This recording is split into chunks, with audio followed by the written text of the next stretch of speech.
I'm waiting because things are still swirling around, so I'm going to start now. So, hello, I'm Bernard Keevy.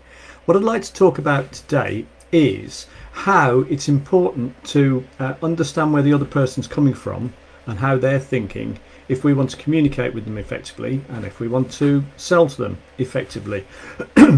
Now, it's really interesting because I was reading something this morning. It's called The Extra 1% by Rob Chung, actually. And it was quite relevant, really, because what it says is that we all think that when we know something, there's a sort of subconscious thought in our heads, if you like, that other people must know it as well. So we learn some knowledge, and then the temptation is to assume that other people, either know that knowledge or they'll understand it and pick it up very quickly. And there's a tendency to forget that we didn't pick it up straight away ourselves, and we didn't always know it. And it becomes very difficult to actually communicate across to other people what you know without taking into account the fact that they don't actually know it themselves, if you follow what I'm saying. And it's the same with the benefits of whatever it is that we're marketing and selling, because we know where we're good and where our product or service is good, and we know what the benefits are. And there's a temptation to think that it's obvious how good it is, and therefore a temptation to not fully explain it, deeply enough to actually get the message across and to communicate it properly. So there's two traps there which make it difficult, if you're not careful, makes it difficult to articulate what you know sufficiently to explain it to other people who don't know it, and what the benefits are of what you're selling, again, sufficiently to get that message across.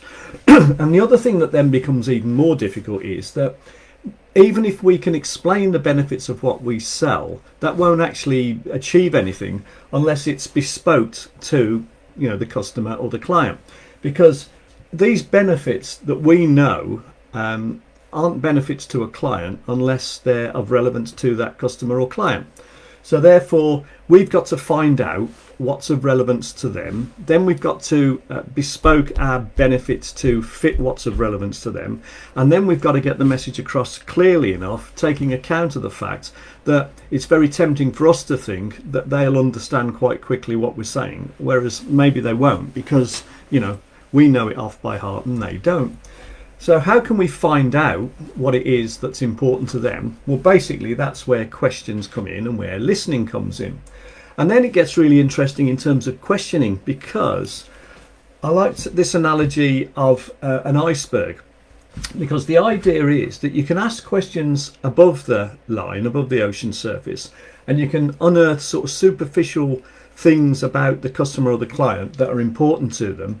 And then there's a temptation to sort of pitch your benefits towards here.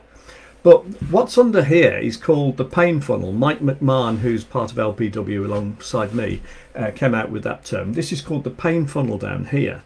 And unless you ask deep enough and persistent enough questions to unearth this bit down here, you never really get to finding out enough about what the customer wants and what will motivate them to buy, to be able to bespoke your benefits to what it is they're after.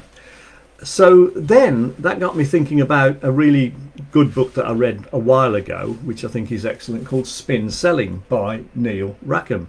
And this spin selling is all about the different types of questions that you need to ask in order to find out enough about what makes the client or customer tick, prospect tick, in order that when you articulate the benefits sufficiently well, because they don't know it, even though there's a temptation to think they do, that you can do it in a way that bespokes it to what they're, what's going to make them buy, which is down here.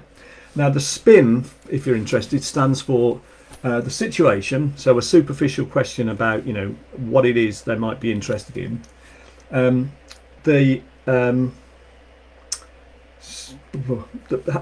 that becomes a problem to them, what the implication of that is, and then a needs benefit is basically what it would be worth to them to solve that problem. So situation, problem, implication of that problem, if you like, what it means to their business, and then the needs payoff. This is the bit where you actually get to find out from them just how important it would be to solve this problem and how much therefore they would be willing to pay to solve the problem. So you need to go into depth in terms of your questioning. It's called spin questions. You need to go into depth to find out this information here that makes customers or clients or prospects, gives them concern, if you like, and will motivate them to buy. And then once you know that, you can then articulate your presentation to set your benefits to bespoke to what it is that will actually be what they're looking for. So it's quite, it's quite complicated really in some ways, but I think it's really interesting because I think a common trap is we assume people know more than they do, and therefore we sort of gloss over things rather than explain them in sufficient depth. And we assume that the benefits we're articulating are obvious because we know them and we think they're obvious, but they'll only be obvious if we articulate them clearly, and there'll only be any benefits to the customer if they fit in with all of these pains, if you like, down here, which we will only be able to unearth by asking the right sort of questions, the spin questions, and then listening to the answers. So it's a very interesting area, and I can definitely recommend that book. So I hope you found that interesting and useful. If you did, if you could like it and share it, that would be great. And if you're interested in knowing how it is that we can offer, and I offer, a 200% return on investment guarantee to business coaching clients, and how you could do the same, if you go to www.coachforprofit.com/Bernard, there's an 8-minute video there which explains how our online system works, our e-learning system works, and how it will help you be able to deliver those results which you're going to guarantee. And if you guarantee a 200% return on investment, then it should be a no-brainer that clients are going to work with you. So Bernard Keevy, showing how business coaches can offer a 200% return on investment guaranteed. Thank you very much for watching.